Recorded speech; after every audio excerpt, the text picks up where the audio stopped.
idan waxay leenahay salaadu haddii dadku ay fahmaan oo si fiican loo fahmo waxaynu leenahay islaamnimadaynu dadka la raadinaynaa waa salaadatan islaamnimada dhabta aynu dadka la raadinaynaa waa inay salaadan fahmaan waa in salaadan la garto waa salaadatan baynu leenahay wixii gaal iyo muslim lagu kala gartay waa salaadatan wixii munaafiq iyo mu'min lagu kala gartay waa salaadatan wixii lagu kala korraysiyey mu'miniinta laftooda ay manaasisha ku kala yeesheen oo kala sarreeyeen waa salaada baynu leenahay waxa huwiyadaada sheegaya dadnimadaada iyo cidda aad ka tirsanta iyo meeshaad abtirsiintaadu gasho waa salaada waxa sheegaysa waa salaada ta sheegaysaa baynu leenahay inaad addoon tahay ilaahayna uu rabbi kuu yihi inaad adigu addoon tahay ilaahayna uu rabbi kuu yihi waa salaada taa sheegaysa baynu leenahay inaad rumaysan tahay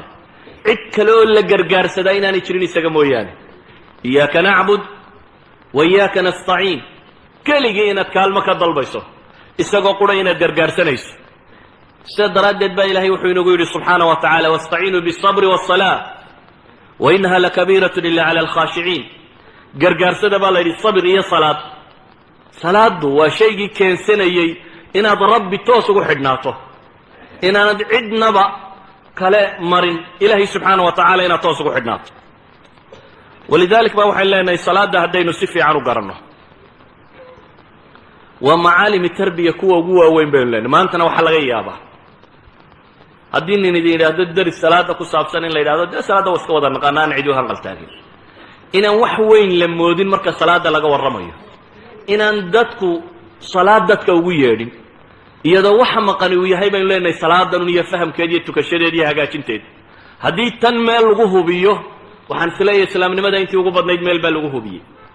haddii iyada si fiican loo garto oo ay si fiican inooga dhaadhacdo walidalik salaadu inay wax walba tilmaamayso waxaa kuu sheegaya nebi shucayb gaaladii ka hor timi maxay ku yidhaahdeen qaaluu ya shucaybu asalaatuka ta'muruka an natruka maa yacbudu aabaa'una aw an nafcala fii amwaalina maa nashaa innaka la anta alxaliimu arashiid waxay yidhaahdeen nebi shucaybow ma salaadaada ayaa ku faraysa bay yidhaahdeen inaanu ka tagno wixii aabbayaashaya caabudayeen hayo salaadaa dadka faraysa iyaaka nacbud baaba la leeyahay salaadaa faraysa in alloo qura laga dambeeyo salaadaa faraysa inaan dhaqaalaha sidii la doono loogu takrifalin masale iqtisaadiyay ka warramayaan markaasay leeyihin ma salaadaa ku faraysa nacam salaadaa faraysa in ilaahay looga dambeeyo wuxuu yidhaahdo waa xalaalla la xalaalaysto wuxuu yidhahdo waa xaaraanna la xaaraantinimeeyo sidaa ogeed waxaynu tilmaamaynaa hadday salaadu noqoto taasi qalbiga ka timi taasi qofka muslimka uu ilaahay hor taagan yahay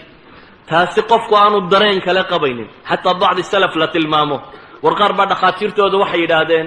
bunjaan ku siinaynaa baa lagu yidhi zayn alcaabidiin baan rajaynaya inuu yihi bunjigu waa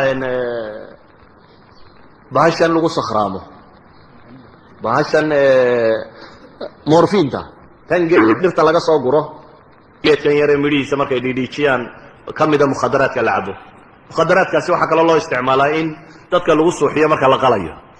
dabeetana nabar baa la yidhi baa adinka kaga yaalay nin dhakhtara baa wuxuu yidhi waxaad u baahan tahay qalitaan baan rabnaa inaan kuu samayno si qalitaanka loogu sameeyo baa la yidhi bunjaa lagu siinaya oo bunjigu caqliga ma dooriyaa buu ku yidhi markaasa la yidhi ha markaasuu yidhi cabdi maaya iga daayo salaad baan gelaya markaan ilaahay ishortaago fafcal maa badaa lak wixii adiga kuu muuqda markaa yeel salaad buu galay markaasaa la qalay dabeetana adin laga qalay waxaa laga yaaba inaad qariibsato insaanka maskaxdiisa waxay soo daysaa ama jirhkiisa wuxuu soo daayo hormoonno tiro badan oo marar badan xanuuno badan ilowsiin karaa laakiin xadiidkii dee abi daawuudkaba ku yaallay ku noqday saxiixa xadiidkii labadii saxaabiye ilaalinayey waxay ilaalinayeen ciidankii muslimiinta ciidan muslimiina oo ka soo noqday gaalo meel la ysku galay soo noqday ayaa nin gaali soo dabagalay oo ku ballan qaaday inaanu noqonin inuu muslimiinta waxyeelo mooyaane dabeetana laba saxaabi baa la yidhi gaadhka qabta labadii saxaabiy oo gaadhkii haya oo saxaabadii kale iska seexdeen ayaa labadii nin mid yidhi war waa yaro jiifsanayaaye ikici dabeetana labadii nin ee gaadhkaabaa mid yaro jiifsaday kii kalena salaad buu iska galay salaadda isagoo ku jiro kii arkay inuu kaasi salaad ku jiro dabeetana gamuun buu ku dhuftay xabadii koowaad baa mudday uma dhaqaajina salaaddiisiibu iska waday kii labaad buu ku dhuftay uma dhaqaajina salaadiisii buu iska waday kii saddexaad buu ku dhuftay saddex gamuun markay ku dhacday ayaa xilligii rukuucda la soo gaadho wuu rukuucay dhiiggii isaga ka qulqulay ayaa camaar ibnu yaasir kani waa cabaad ibnu bashir camaar ibnu yaasir oo jiife toosiyey dabeetana ninkiina markuu foorarsaday kii jiifayna uusan sanqadhay buu ninkii gaaleed iska cararay camaar baa markuu indhaha kala qaaday wuxuu arkay saxaabigii oo dee dhiig ka da'ayo waar maxaad ii kicin weyday buu yidhi inta waxaan oo dhami kugu dhacaye wuxuu yidhi waxaan necbaystay inaan qur-aan baan akrinayo kala gooyo salaad buu ku jiray imaam albayhaqi wuxuu soo naqlinaya inay kahaf ahayd suuraddu akrinayo waxaan necbaystay buu leeyahan yani salaaddu mansiladaasay ka ahayd ay nolosha ka jecel yihin nolosha dhammaanteedba uu ka jecel yahay saacadduu ilaahay hortaagayay subxaanahu wa tacaala saa daraaddeed bay noloshiisa raad ku lahayd sidaa awgeed baa salaaddu marka ay noqoto tu mansiladii loo baahnaa gaadhay ilahay qur-aanka muxuu ku leeyahay ina asalaata tanhaa can alfaxshaa'i waalmunkar salaaddu baa la yidhi waxay reebtaa alfaxshaa waalmunkar xumahay dadka ka reebtaa waa markay mansiladan yeelato waa markay dhadhankan yeelato waa markuu qofku garto inuu rabu samaawaati waalardi hortaagaye waa markuu qofku garto inuu ilaahay maalin kasta la xidhiidhayo waa markuu qofku garto inuu ilaahay yahay cidduu hortaagayo uu baryayo cidda uu ku leeyahay iyaaka nacbudu wa iyaaka nastaciin waa markuu qofku garto inuu isdhiibay oo wax uu ilaashado dambe aanay u hadhin ee salaada ay tahay waxa uu ilaalinaya salaada ay tahay waxa uu ilaalinaya walidalika ayuha alaxiba waxaynu leenahay salaadaas haddii sidii islaamku uu jideeyey loola yimaado oo kitaabka iyo sunnaha la waafajiyo oo aan shakliga iyo hay-adda sare laga waafajine dhammaanteed la waafajiyo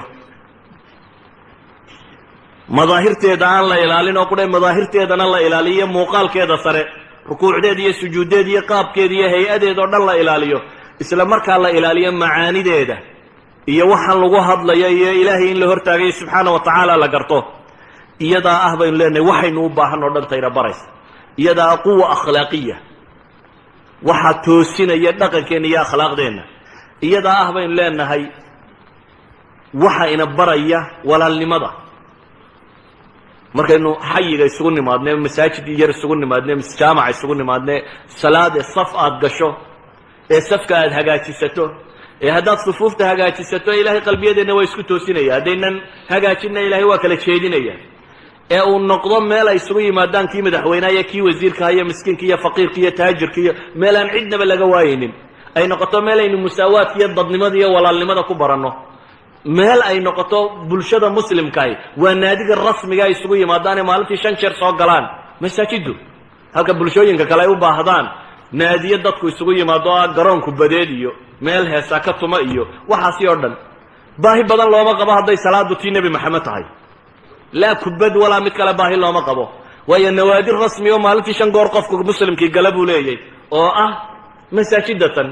iyadaa meesha mujtamacu isku barto iyadaa meesha la isugu yimaado meesha lagu xidhiidho qof kastoo aad u baahato markuu muslim dhaba dadku yahay 5 salaadood mid umaad masaajidka ka helaysa maca madaxweynaha cidiba ka hadh libdhi mayso cid walba waad soo helaysa yani waa bulsho isku xidhan oo meel qura wada jeeda iyadaa ah baynu leenahay waxa nidaamka ina baraya iyo kala dambaynta in nin quri inoo taliyo imaamooyinteenna kale aynu daba taagno nin quri inuu waktiga inoo hayo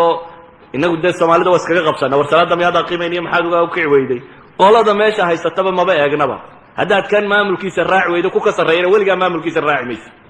yani maamulka halka lagu barta waxaa ka mid a masaajidan inaynu garanno imaamka khatiibka mu'adinka dadka ayna hagaya ina hogaaminaya aynu u garanno inay ilaahay xaggiisa inoo hagaan inaynu uga dambayno iyadaa meesha aynu nidaamka ku baranayno iyo dadku kala dambaynta ay ku baranayaan iyadaa ah baynu leenahay xata ariyaada waxayna yidhaahdaan iminka waa akhiru zamano cunada la isku badiyey dabeetana dadkii baa buurbuurtay markaa qofku kama maarma baa la yidhi inuu ordayo jenistic cayaarayo waa kan atibada dhabtahay waxa ay tilmaamayaan muslimka salaada si fiican u tukada ee salaada iyo sameeya bay yidhaahdeen jamaca inuu tago inaanu exercise kale u baahnayn salaadu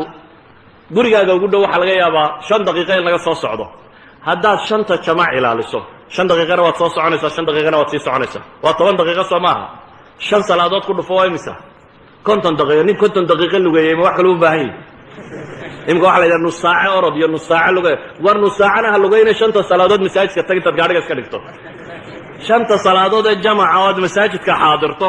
ayaa kuugu filan bale atibada rasmiga waxay maanta tilmaamayaan sujuudan iyo rukuucdan iyo qaabkan jidhka loo fadhiistaa xataa inay yihiin qaababka ugu fiican ee circulationka dhiig wareega bini aadam